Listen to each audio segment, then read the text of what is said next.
can take many forms, but what if we told you that the everyday objects you see and probably ignore could become monumental, mind-blowing sculptures? Sounds impossible, right? Well, that's exactly what Claes Oldenburg did. He took the ordinary and made it extraordinary. Imagine walking down the street and spotting a giant ice cream cone that looks like it could squash a car. Nope, you're not dreaming. Welcome to the quirky, playful, and slightly ridiculous world of Claes Oldenburg, where the mundane meets the marvelous. Born on January 28, 1929, in Stockholm, Sweden, Claes Oldenburg is one of the most iconic artists of the 20th century. He moved to the United States in 1936 and later studied at Yale University. Initially interested in painting, he transitioned into sculpture in the 1950s, where he became famous for his playful, larger-than-life interpretations of everyday objects. Let's talk about Claes Oldenburg's superpower, turning boring, everyday objects into a larger-than-life masterpieces. You know, things like hamburgers, ice cream cones, and wait for it, toilets. Yep, toilets. Take his sculpture, Giant Soft Fan 1966. A fan, but make it soft. Sounds weird, right? That's the point. It is made from fabric, so it's like a fan you could hug, but not that you need one. But hey, it's fun to imagine. With this playful twist, Aldebert dared to challenge the idea of what art could and should be. Now, let me take you to the Oldenburg's The Store, which is in 1961. This wasn't your typical art gallery. Instead of paintings or fancy sculptures, Oldenburg set up a store filled with soft sculptures of everyday objects, which is like hamburgers, ice cream cones, and even shoes. Here's the fun twist. This wasn't just art pieces. Oldenburg sold them like actual products.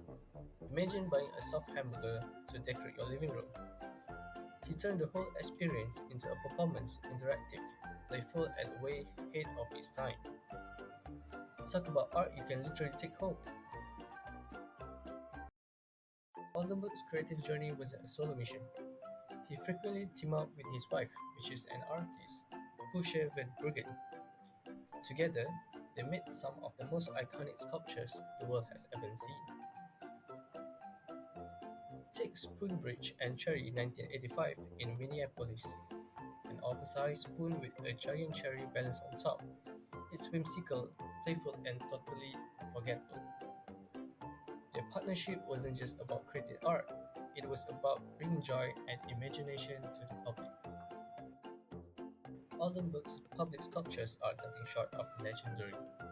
Pieces like Clothespins in Philadelphia or Drop Cone 2001 in Paris, which turned everyday objects into epic, larger-than-life works of art. These sculptures invite people to interact with art in a way that's fun and accessible. Who knew a giant clothespin could make people stop and smile? Or that an ice cream cone could have such drama, drop, and forgotten but still fabulous? And here's a fun fact about Claes Oldenburg. Claes Oldenburg once said, I want to make things that make people smile. Well, mission accomplished. The sculptures like the giant soft toilet and giant ice cream cone do exactly that. They take ordinary objects and make them extraordinary, and yet also hilarious. So, what can we learn from Claes Oldenburg? Creativity has no limits, and even the most mundane things like a fan, a hamburger, or a toilet can become extraordinary. Now it's your turn. Look around you. That stapler, those sneakers, imagine them larger than life, soft, and completely unexpected. What would your version of an Oldenburg sculpture be? Thanks for joining me on this playful journey through the wonderful world of pop art and Claes Oldenburg. Keep smiling and keep imagining.